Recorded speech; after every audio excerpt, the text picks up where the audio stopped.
ground where he shot. So that's what we do a lot of times in project management. So that, we're like, that's what we always meant to happen, right? That's what we always meant to happen. So I think what it boils down to is, as you go through this is about not doing that, right? Not pretending that this outcome that we got was actually what we intended all the time, but actually shooting for specific outcomes and then trying to achieve it. So in terms of project management, there are some just general management concepts. How many people now are general managers, just manage a group of people? Okay. So they're just general management concepts that are important. So you can't really divorce these from good project management, no matter what methodology you use. And so if you're not critical thinking, right, if you're thinking about things from every angle, right, you're going to be able to do good project management. If you're good working with people, if you're good at solving problems, those kind of things are inherently part of project management. You can't really separate, but they're general management techniques. So I would recommend, so you're going to get just an overview of stuff today. My goal is to feed you information so you go out and learn more after this is done, right? So this is to kind of give you concepts, stuff to Google or search or find Coursera classes on, that you can go ahead and learn more.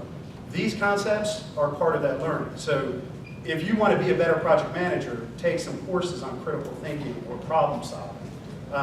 Have you heard of Coursera? How many people have heard of Coursera? Free online college classes, and you can take them at your own pace and do whatever you want. They from Johns Hopkins and University of Michigan. I'm not a salesperson for them. I'm sorry. It's Coursera, Course-R-A. So it's just, I pronounce it Coursera. It's one of those things I've never heard it pronounced now that I think about it. I could be saying it totally. But it's a great resource for a whole lot of in-depth knowledge on these kinds of topics. All right. So there's a couple of critical elements that, again, regardless of the model that you choose to use for project management, there's a bunch of critical elements that you should be looking at. One is, planning and execution is more than a schedule. So the reason why I said this, and I've been teaching on this for at least 15 years. I've been at various levels in my organization and prior to working for the county. And one thing I love is Microsoft branded Microsoft Project wonderfully, but it killed the whole idea of project management, which is they showed you this tool that schedules stuff and handles task management and called it Microsoft Project. So you have all these people out there equating scheduling with managing a project. So there's a whole lot more than just a schedule to that. And one of the big things that is part of that is, if you don't, as a project manager, if you don't have a team that can deliver what you're building, you will not deliver the thing you're trying to deliver. Like, the project manager only coordinates resources and activities and works with the group to deliver something. But generally speaking, the project manager is not actually building something themselves. So a key component is, do I have a team that can actually deliver? Do I have the resources I need that can deliver? And then when you have that, you can assess a basic level of structure to that. But if you don't have that first, you're really not going to get very far. And I think that's often overlooked. Project managers often start with figuring out the schedule and not thinking about, do I have these resources? If I've got a great developer, it'll take me half as much time as a decent developer to build something. So what's the first step then? So if I go and I look at project management, what is the first step I have to take when I'm looking at a project? And again, these are fundamental. These are things that happen before I even pick the model that I'm going to use to manage my project. If I haven't got these things down, if I don't have those general management skills, if I don't have the right team, if I haven't figured out that it's more than a schedule, like, no matter what model I pick for project management, I'm not going to be effective. Okay. So the first steps are figure out, why is it that you have this? So the definition of a project is that it's got a certain start and end. It's defined. It's got a start and an end time. So it's temporary duration. Okay. Good example of that is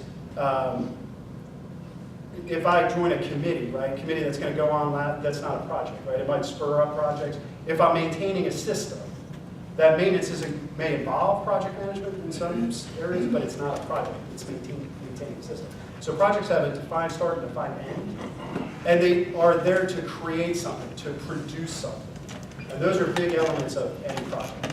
So you want to figure out what is it that we're trying to, why are we doing this? What are we trying to create? And what resources do we have to work on this project? And if there's any kind of blending to this idea between project management and Waterfall and project management and Agile, would be the idea that the resources that I have might affect the model I choose to manage a project. And I'll cover that in a minute. But after I figured out those 3 steps, then I can dive into the steps of, well, how am I going to do that? What tasks, what activities, what specific steps am I going to take to make this happen? And when is that going to take place? Okay? I was on a major project one time, and it was the very first meeting that we had on the topic. And it was all the stakeholder sponsors, this typical project management kind of thing. We're talking about the project. And somebody asked a question, well, how long do we think this is going to take?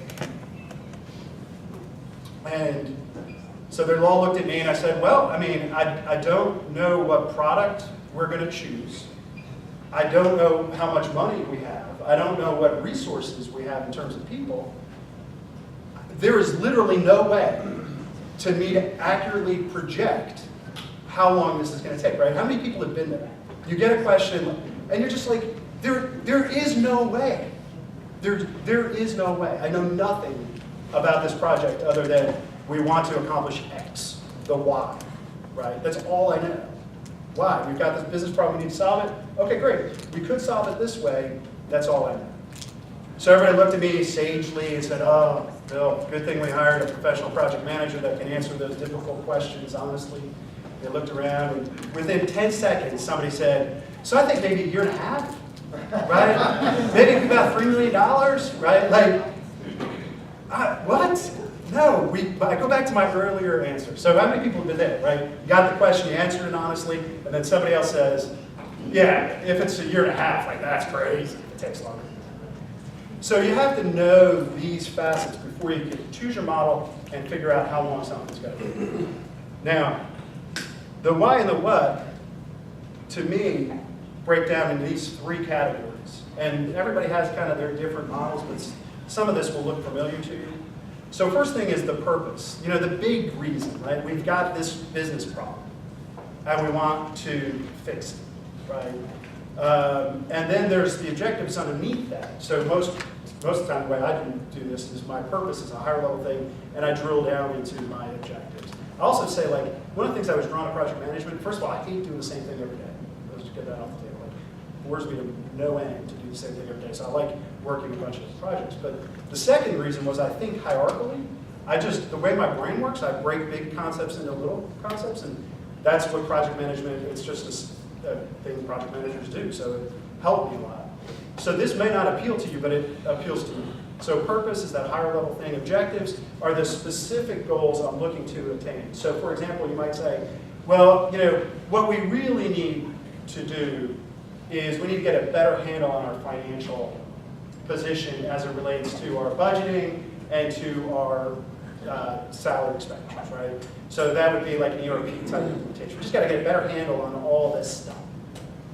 And then, so the objectives might be, well, we need to implement a finance system that has this components and interacts with the HR system that has this components. So you start to drill down into much more detailed levels. And then finally is the scope. What are the specific pieces that I'm going to implement? So I'm going to do a finance system with this type of work in it, an HR system with this type. So those are the important whys and whats. Right? The big high-level things. How do I want to bind this and limit this a little bit? Because a big part of project management is simply making those tough decisions to limit what you're doing. So then the next thing is who. I'm going to say this again. If you don't have a team that can deliver your project, you will not deliver your project. The team is actually the most critical part. And there's there's a blend, there's a kind of a vein that runs in the expectations for project managers that the project manager is the person, because they're the, I always talk about myself as the talking head. You know, like, I'm the person everybody sees because I present but my work pretty much stops at the selling everybody on stuff and explaining things to the executive people so the other people can get work done. Like, they're the ones producing the system, and I'm helping to guide that. And you'll see this concept play out very much in the difference between Waterfall and Agile. Because Agile is this concept on steroids, right? Where the team is the producers. They're the ones making things happen. But you have to understand, what is it that I need to make it happen, and how do I get it done? All right, so I'm going to jump in now to a very, very, very, very high level overview of Waterfall, which is traditional project management, the PMI kind of rule-based kind of thing, versus Agile, which there's a lot of different models that fall under. Okay, so I'm going to do a very brief overview of those two, and then a couple of highlights of my lessons learned doing this for so long, and then we'll open it up to questions and see where we go. Because I do a lot of this. I was talking to someone just before we started. So much of this ends up being cultural. In other words, the model I choose, the way I work, it ends up being very cultural. It's about how does this fit in the organization and changing the way you think about how work gets done. So Waterfall, which is also called predictive project management, is a model where it's very plan-driven.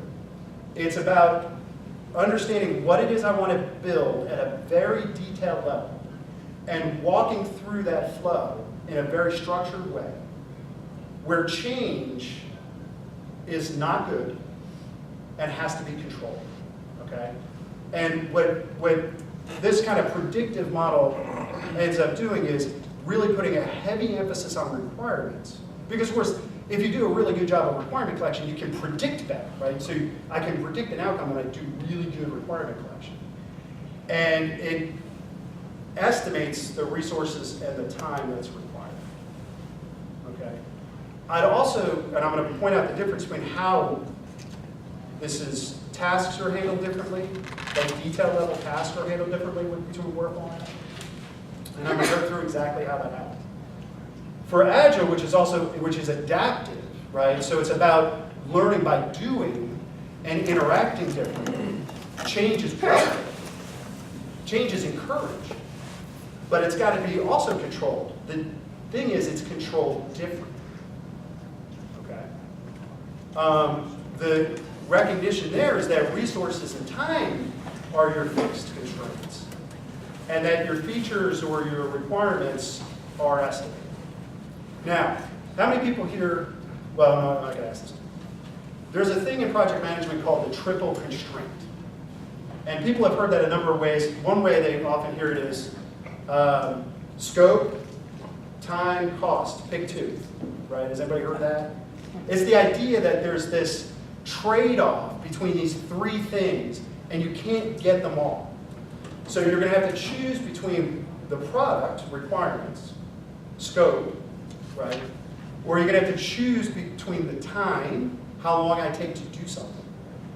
Or I'm going to have to choose between the cost of something. And a lot of times you'll hear different versions of that. Like sometimes scope is called quality, right? So in other words, the scope is, so I think scope is often called quality by our customers. So we say we kind of manage the scope. They said you reduce the quality. Right. So like, great, you just delivered something we can't use. Thank you for that. That was one.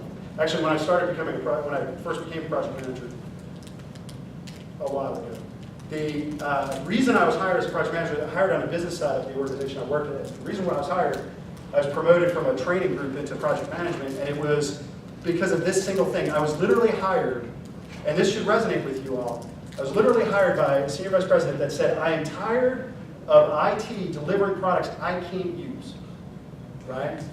That's a staggering statement when people invest all this money, but we would manage scope to the point where it didn't work anymore. And a lot of times the teams have too much power in what the scope was. So when you look at this, those 2 bullets at the bottom of each of those sections, so these 2 here and these 2 here address the triple constraint and shows you that they do this different. These 2 models handle that constraint differently. The strength still exists. The constraint still exists. It doesn't go away. All right, so now I'm going to jump into Waterfall a little bit. And one of my friends, excuse me, who's also a PMP, said, you know, when you talk about this Agile and Waterfall stuff, you keep making it sound, it's yes, when you do Waterfall bad, these bad things happen, right? Like I just said, I'm tired of IT delivering systems I can't use, right? If we do Waterfall well, it delivers good things. And so first of all, I'll tell you right now, if you go to Agile training at all, the people teaching you Agile will tell you that's not true. Waterfall always ends in low quality. I'm not sure that's true, but I've seen it happen enough that I start to wonder, what is it about the way we do our Waterfall projects or our predictive model for project management that doesn't achieve the results we want to achieve? So first of all, the focus is on planning the work, managing, and controlling it, right? So you deliver in stages, right? And you might do phased approaches. So when we did our ERP at Wake County, we had finance, HR, budget, and we did 3 phases that overlapped to some degree. But inside of each phase, we were fully predictive, right? We did requirements out the wazoo. We did all the way through. You did your full requirement collection. And I think we did it well. It got done, so that's good. But I think that we could see that model. So even when projects in this model are phased, they tend to be structured and predictive. All right. So here's the basic idea. And you can see why they call it Waterfall, right? By the way, I'm sorry how many people have heard the word Waterfall applied to this type of project management before? Okay, so I might need to do a better job of explaining it. This is Waterfall. It falls, right? One step leads to the next. I finish my requirements, and then I design it, and then I implement it. Verification is testing. And then I go implement it, and it goes into maintenance. It has a start, and it has an end. Okay, once it's in maintenance, whatever team manages in the long run might do small incremental projects to swap out servers or do basic upgrades, but this is the big piece of it. Okay? So they call it Waterfall because one step goes into the next. You have these stages. PMI is probably the most famous teaching organization when it comes to project management. They recently brought in Agile information into it as well. But they have a tome, literally, a tome that they call the body of knowledge, which is so daunting.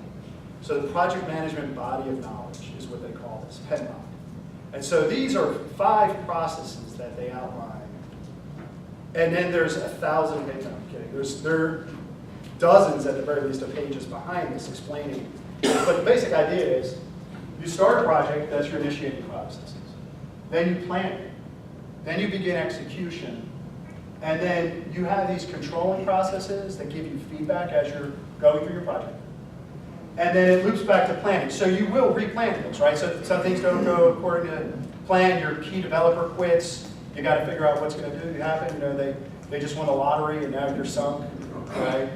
And so now, sorry, I have twitchy fingers. So this feeds back into this replan and re-execute. So there is this type of iteration, but it's always on the planning side.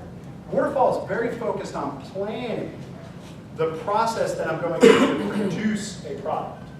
Okay? So I'm going to plan out all these things, I'm going to detail all my tasks, I'm going to run through and create this product by virtue of doing all this work. And then finally, you have your closing processes, your lessons learned, how did we do, which honestly, I should have just blanked this out because that never gets done. Right? We don't ever learn, except individually. I'm not doing that yet. That happens all the time. But as organizations, we very rarely go through the closing processes that allow us to learn.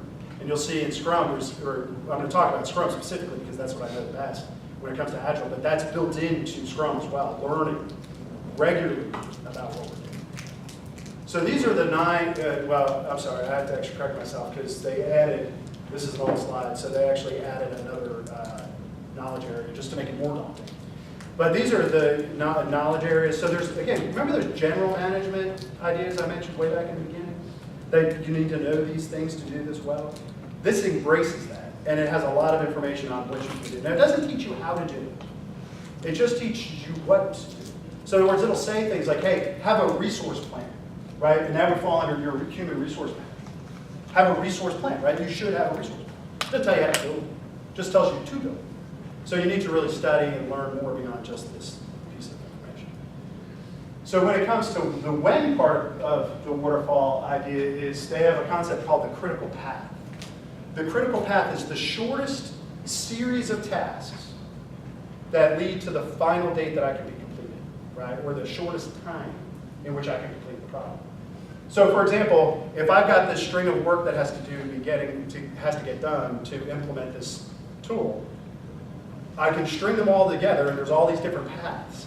And I can go from one end to the other, find that string of the string of tasks that will lead me to the earliest possible date I can finish, which is interesting because it's the longest string of tasks. Right? So the longest string of tasks is the earliest I can finish. And so that's managing that critical path. You can let things change off of the critical path and focus on that critical path as long as it doesn't increase the time so much that you now have a new critical path, right? So an idea behind this is, hey, we're going to do this work and it's going to take us 30 days to get the test system installed. So at the same time, we want to run some focus groups. And we're going to run some 3 focus groups just to get initial reactions to the tool that we're designing, right? Get feedback on our design, while we're setting up this test environment. But we can't do any work in the test environment until the test environment is set up, right? So we've got 30 days. If I'm going to run 3 focus groups, I can run them anytime in those 3 days. You see how it works? It doesn't matter when I do those 3 focus groups because as long as I do them in that 30 days, my critical path is still along that server installation path. However, if I go and schedule my focus groups so it takes 45 days to complete my focus groups, I have a new critical path. I'm not going to be done until I have to push up my whole schedule 15 days. So where this might be interesting to you is board meetings and things like this. This is often overlooked when you're doing these type of implementations, but when we were doing our ERP, we lost 2 weeks or had to make a decision over losing 2 weeks in our path because if we got it done July 3rd, we could go to the board meeting. But if we got it done on July 4th, we had to wait 2 full weeks for the next board meeting to get approved. So those are the kind of things that you have to factor in when you're doing this. So you manage your scope, you manage your critical path. And I will say this is where a lot of project managers get it wrong, in my opinion. And I've always felt this. They use this in a punishing way, right? They use it as a leash to kind of jerk the team, like, hey, we're off target, get back on target, right? And that's really not a helpful way to use these tools. It's much better to use these tools to explain to people where you're currently at than it is to punish them. Because then they just learn to hate it. Okay. Also found, if you're a project manager, I also found a neat thing is to don't always ask people for status updates when you visit them, because they start to hide from you. So periodically just drop by to say hi to people, because otherwise you will get a lot of dodging in the hallways. So now let's talk about Agile. There's a lot of models under Agile. So I put some up here: Scrum, Kanban, Extreme Programming, DevOps. There's dozens of different ways to do this. I'm going to talk about Scrum today because it's what I know best, what I've studied most, and I think it works really well in the areas we work in. I was talking to somebody who knows much more about Agile than I was learning from, and she mentioned Kanban might be a really good model for people that have resource constraints. In other words, if you only have 2 developers and the priorities are basically, they have to do a lot of maintenance work and they only have X amount of time. So if you're looking, and I do hope you take this information and go on and study this stuff. Kanban, in our governmental organization, because that happens a lot, Kanban is also another tool that you could check into, another model of Scrum, or model of Agile project management. But I would say these hinge on concepts that are very important. I would call them frameworks. So these two models work under different frameworks. And so this particular slide, and I'm about to show you a slide of all the people that signed it because I had to do that if I was going to use this verbatim. It was one of the copyright issues. But with Agile, there's 4 key things that they highlighted. And this came about in the early 90s. This was actually written in 2001, but Agile models started to be built in the 90s. So it's been around for a while. This manifesto was created by people who produce stuff, developers and things like that. Were tired of being told what to do by project managers and not given control, and they would have to explain to the project manager why they were wrong about how the server should be set up and those kind of things. And also, you get this really extensive documentation that ended up being really hard to understand, right? Who's been there? Created like a 1,000-page requirement document, and then people go, but what does this mean? And everybody goes, I don't know. I mean, it's just the words on the paper, right? So what they did is they said individuals and interactions are favored over processes and tools. This is a core, fundamental, cultural thing. We care more about the individuals and the interactions that we have than we do about the processes and the tools. Working software is more important than comprehensive documentation. Now this sounds so obvious, right? Sounds so obvious. But in the throes of Waterfall and predictive project management, so many people get lost in the volumes of documentation that you create. And then you have tons of meetings. And everybody goes out of the meeting and goes, what did we actually get done in that meeting? Right? So if these are problems you have, come over to Agile. This is the way. Customer collaboration over contract negotiation. This specifically goes to scope. Right? So working with the customer to understand what they really care about, rather than saying, you told us 3 months ago that you needed X, and now you're telling us you need Y. The idea is, well, they didn't know until they saw X that they needed Y. Now they know, right? They use different words, they learn. And then responding to change over following the plan. So these are 4 things, and if you just Google Agile Manifesto, you'll find it. It's about the most basic website I've ever seen. It literally is 1 page that has the Agile Manifesto. And a couple of links to other information. So one thing I didn't mention on this slide, but I'm going to go back to is because it's important. Self-managing teams is at the heart of Agile, and iteration is at the heart of Agile. So I'll show you in Scrum how that's applied.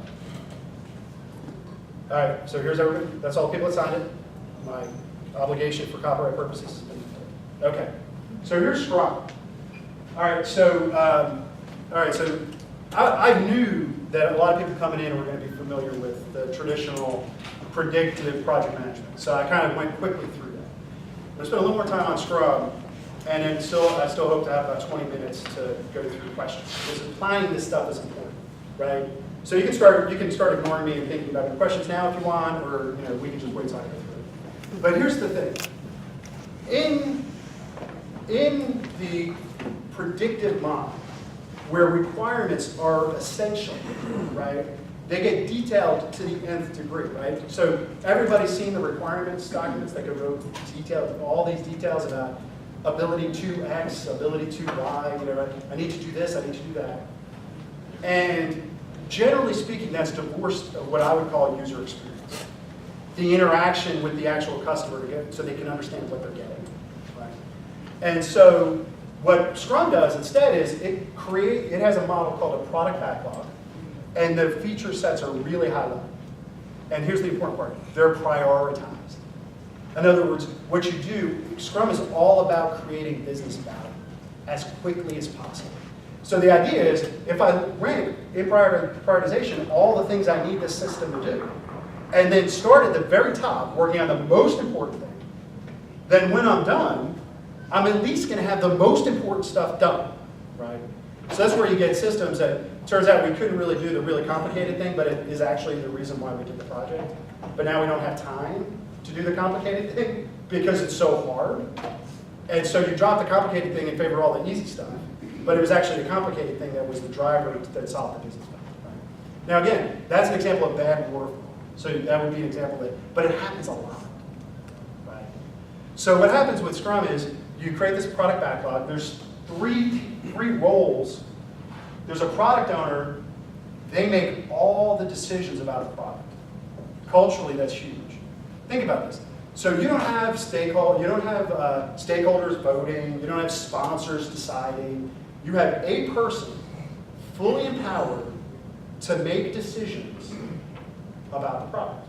So when there's a trade-off decision, they make it. That one person makes it. No voting, no clubbing. Now here's what that person's responsibility is to be right. So that means that person's going to talk to the stakeholders. They're going to run focus groups. They're going to interact with the people who are going to use the system. But at the end of the day, you get one person that makes the decision. And that is huge for moving things forward. Okay? The development team, they're self-managing. They decide what the tasks are that have to be done. Okay? They make the technical decisions, but they don't make product decisions. So you don't have a developer going, it'd be great to make this a drop-down. And I'm just going to go do it.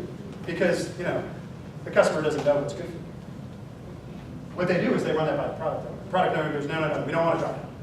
I know normally we would, but in this case we don't, and here's why. So it enables the people with the business knowledge to make that decision. This role requires a lot of business and technical savvy. Obviously, these are technical people. This is testers, business analysts, right? The development team is more than just one person. It's all the people necessary to produce the product. And then the Scrum Master is the person that helps coach everybody, manages the process, kind of helps make sure that everything's moving smoothly, and removes obstacles. This is a big thing. You can't look at this model and go, oh, this is the project manager. That's not how it works. There are necessary skills in each of these roles, and it's a skill-based decision. Some project managers are actually really good product managers. Some business analysts are really good Scrum Masters. So it's not just like matching, there's not a corollary between the two models. They're very different. All right, so now here's how it works. And again, I want to spend a little time on this because it's different. It's so different than what we're used to, okay? And yeah, it's just different. Okay, so you have this product backlog. And this is prioritized. And the development team, over a course of time, this is a shortcut version of this too, because this is a 2-day course that you have to take to get this detail. But the development team estimates how big each piece of it is. And a lot of times you'll break them down. So if it's too high level, you'll break it down into different pieces. But unlike predictive or waterfall, where you're breaking down tasks or decomposing tasks, this is product focused. So here's an example that came up in the class I took it. I thought I loved it.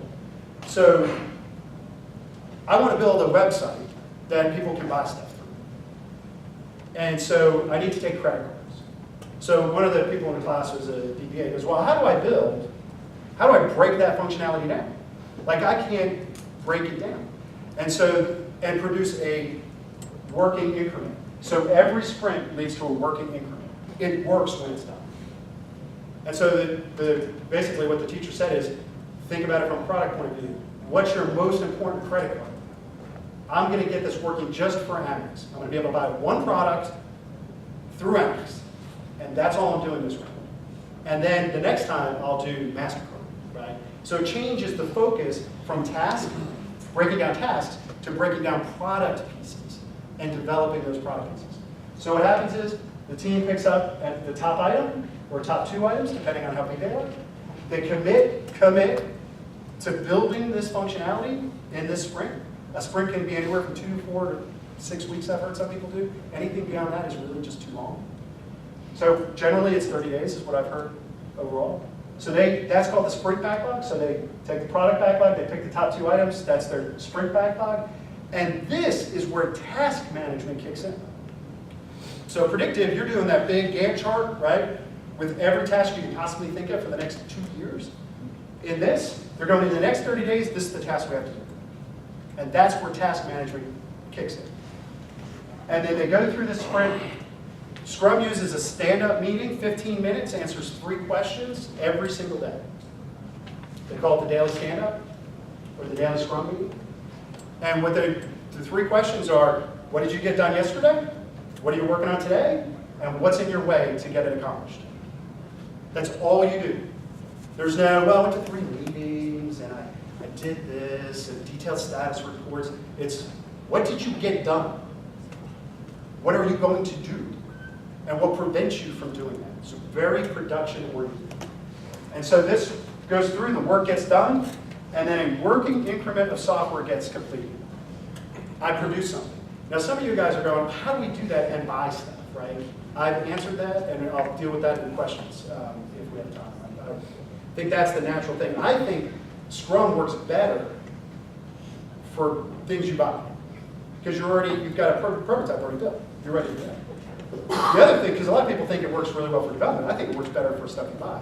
And the second piece is that I think Scrum works better for things you don't have a clue about. Right? Like predictive project management works great for things we know a lot about how we're going to do it. And I use like a server team putting in a new server. It might be a project, but they've done it so many times they know exactly what to do. Waterfall's great for that. I can predict every single step I need to take, right? But when I have no idea what I'm producing, this adaptive model is more beneficial. And it's actually the reverse of the way people seem to think about this. They seem to think that we need Waterfall for the stuff we don't know stuff about. So the thing everybody gets hung up on is this working increment of software. But it means, like I said in my example, if my goal is to have a piece of software that buys something, I'm going to do it this way. But it's got to be working. I got to be able to process to buy that one thing through Annex, and it's got to work. Now, just in case people don't know how this works, I was told a story through my class also. Zappos was built on this exact model. So has anybody used Zappos or heard of Zappos? Right?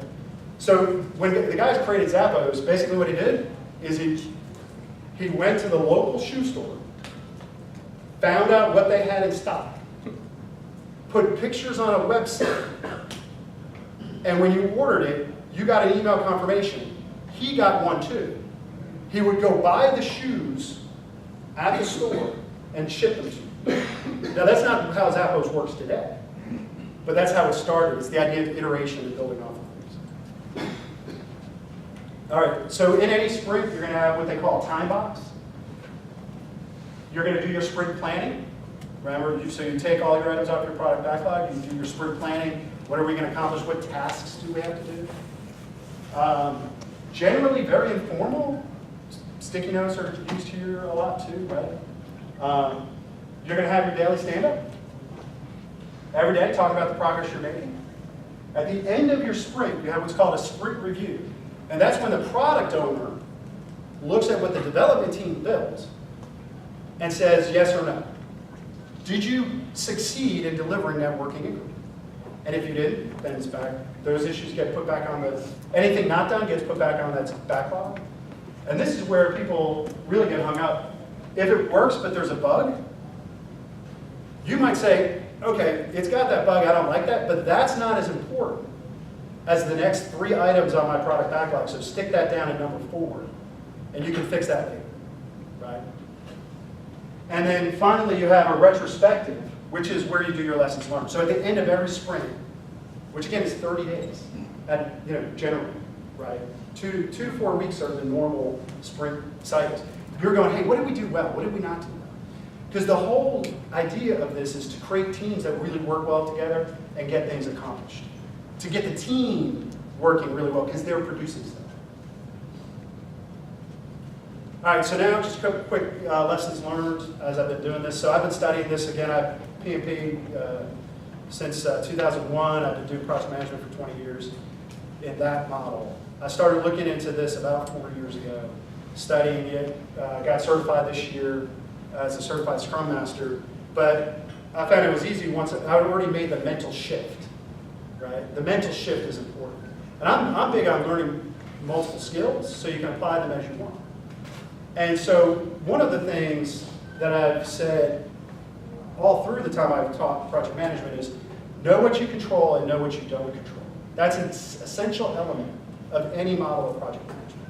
Here, it's even more important because you might like to do Agile, but if your organization is not structured for that, you have to accept that, right? So you can still bring in ideas from Scrum, but you might not be able to adopt the model.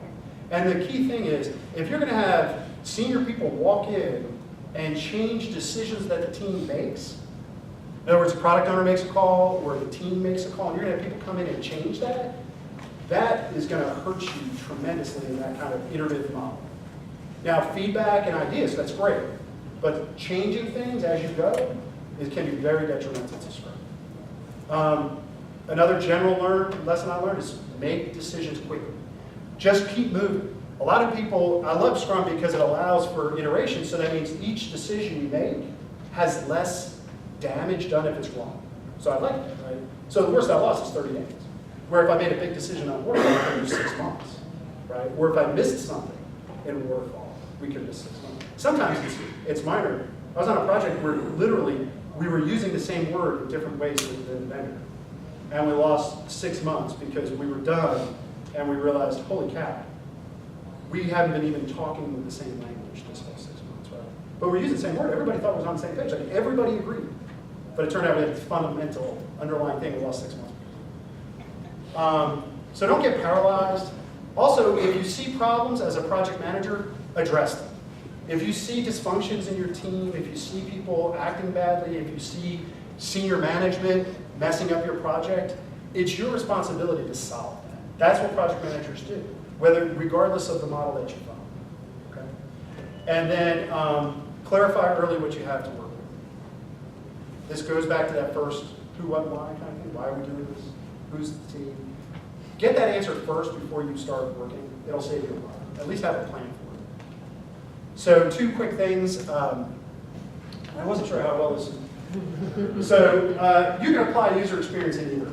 Agile really, really, really leverages the value of user experience, meaning it doesn't matter what I think I delivered, it matters what the customer thinks of what I delivered.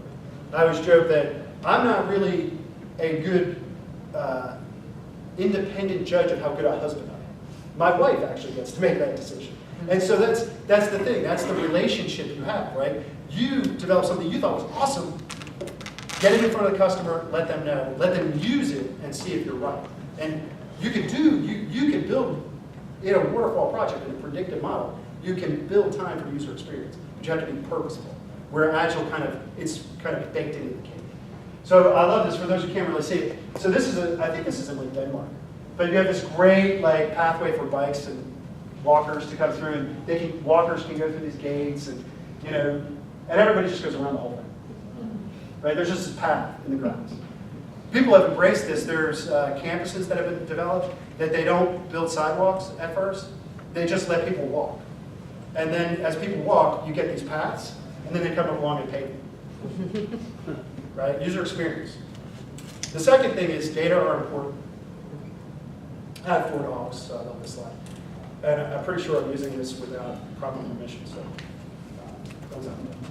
But you need feedback, right? You need to understand how you're doing. And one of the things that can get lost in a waterfall or predictive model is if you don't have the right numbers to test your progress, it's easy to think you're making progress when you're not.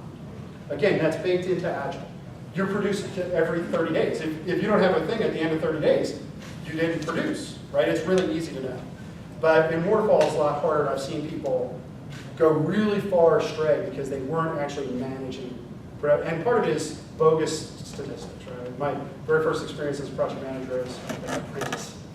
And project managers come around very seriously asking for status updates and getting percentage done. And people were literally making up the numbers. It was so obvious. Like, yeah, I'm 83% done. So I'm like literally on the job for a week. And I'm looking around going, this is great, right? You don't actually believe this, right? Like they were at 82 last week, and now they're at 83, but they don't know what they did, right? So I got to me, and I said, I'm snarky and tend to think differently. So I just said, I'm 96.45% done on my tasks, and I expect to be done sometime next year.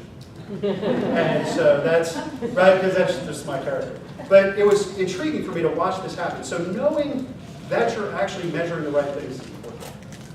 All right. So now I'm going to open up to questions. I stole a little bit of your time, but I'm also here all day. I'm doing an open data thing later on this afternoon, because that's one of the programs I work on. And so feel free to catch me anytime if you have some detailed questions. But that's an overview. Agile, adaptive, waterfall, predictive. When they asked me to do this, in the past I've done waterfall training, but I really feel comfortable just doing that, so I want to do this way, let you guys see the difference between them. But it's really just meant to get to the juices flowing, it's not an end. So any questions? Yes? Yeah. So way back when, through our iterations of these kind of tools, technologies, changes, and thoughts and stuff, right? How do we do this in the best ways to accomplish? Had a manager who was a firm believer back in the heyday of mainframes and whatnot 30 years ago, whatever. I'm not that old. But rad. I mean, you sit down, and in those days, the tools of the trade were like ISP panels, things of that nature to present on with the user, the application owner. Right. Do you like this? Do you like this? This is happening. So that was years and years and years ago. So rapid application development. Yeah. Was something, whatever. But is it an example? Yes, it is. Okay. Well, it's specifically an example of user experience, which I love. That's excellent. It's also an example of iteration. Yeah. And I think that's been lost a little bit. I actually see trends, like these are just cycles, right? It's like bell bottoms being back in. I mean, we did this, it had these problems, so we started doing this. And what we did is we didn't actually fix the problems, we just created a new model. And now we find out that new model has flaws. And actually one of the things I've noticed about Agile is some of the flaws in Agile are designed because it was built to fix the problems and predict it, right? So you're going to have flaws, but what it basically boils down to, and I think this is the thing that's missed, is those core principles. Do I have a team that can do this? Do I have the time? Like people go, well, so is Agile faster? Depends on the team. People work faster. With the right team, structured the right way, we might get it done faster, but it's not about faster. Agile is about creating business value earlier. So what it does is rapid releases. And as people start to use it, they go, wait, why don't we use this in production? Why are we waiting? So you might get faster adoption simply because people are seeing it being built, right? But it's not about this big launch at the end, right? So you've got this little bit of business value, lots of work, and boom, all the business value. Well, hopefully all the business value, right? If it works. What you have is the possibility to release business value regularly. You see folks generally adopting Agile, like just jumping off of Waterfall to Agile. I mean, we took an approach of, we call it Agile Fall, but I mean, we've taken the best pieces of the Agile processes and trying to still maintain some of that structure from Waterfall. Thoughts about that? So, and actually it's funny because I've heard it called Scrum Fall because Scrum is what I studied, but yeah, same idea. So here's the thing, it goes back to culture. And purists would say that will never work, and you're crazy. But I don't agree with that. And I don't know you, so you might be crazy, but I really don't. But Just a little. we all are a little bit if we're doing this work. But so the thing is culture. So if you have a waterfall culture and management understands, hey, give people breathing room, let them stay back, let them make the decisions that are appropriate for their position, and they're not inserting themselves regularly and breaking up your workflow, then waterfall can work really well. But those are all common problems in a hierarchical organization. Scrum and other Agile models break down that organization, so you have this. But again, if you do Agile and you let managers come in and overrule the team on a regular basis, you're stuck. You're just producing stuff more regularly to go back to the drawing board. Right? So I think a lot of that goes to culture. But if you have a culture that embraces the ideas that teams can manage themselves, we're all grown-ups, we're experts in our field, and we don't need to be overruled by somebody who, like I did data work 20 years ago. For me to come in and tell anybody how to build a database or write a report would be foolish. But too many project managers don't think that. But I also, one caveat to that, if you're going to kind of step into it, work on the cultural side. That's the other part of that. So on the innovation side that I've been working is, I've been doing that, right? Like self-managing teams, that means I step back and then leave a vacuum. which fortunately my boss said it was okay, right? So like she had to give me the okay to not do project management, to not tell them everything, to not push them in a certain direction. So I stepped back, created a vacuum, and sure enough, they stepped up and they got things done and they started talking. And I said, don't call me if you want to know how something needs to work. Call this person. They're the product owner. Right? So I had to create, and sometimes I didn't even use the words. I just created the space. With Agile, how have you found it to work in a matrix environment where you're borrowing resources from different departments around the county or around your municipality, and they only can dedicate so much time to your project? It would seem that in the perfect scenario, you would have a dedicated project team. You would have that person that's a dedicated product owner that basically probably has nothing else on their plate. The dedicated development team, because your cycles are so short, your sprints are so short. Does any thoughts or experience with that? I do, and we're not an Agile shop in Wood County, so we don't do pure Agile ourselves, although we're working toward that in our innovation side to start doing those, create space. But here's the answer to the questions, and this goes back to general management concepts. We should understand that doing one thing with focus will get done faster than doing 3 things without focus. And that's what people miss. So you don't need dedicated staff, but you do need people that will apply the necessary amount of time to get it done inside that sprint. And it's going to be very based on what you're picking up, right? So sometimes it'll be developers that have a lot of work to do. Sometimes it'll be other testers, or it'll be, because part of it too, I didn't really cover this as deep as I'd like, but the development team, everybody's working at the same time, right? So developers develop stuff and testers are writing test scripts, right? And they're testing the product as they go. And so all the work necessary to create that working piece of software is done in that sprint by every piece of it. So you have a fully tested, fully built, incremental piece of software. So what I would say is, if everybody can carve out the appropriate amount of time, they don't have to be dedicated. But they can't constantly be pulled off. And that's 2 different things.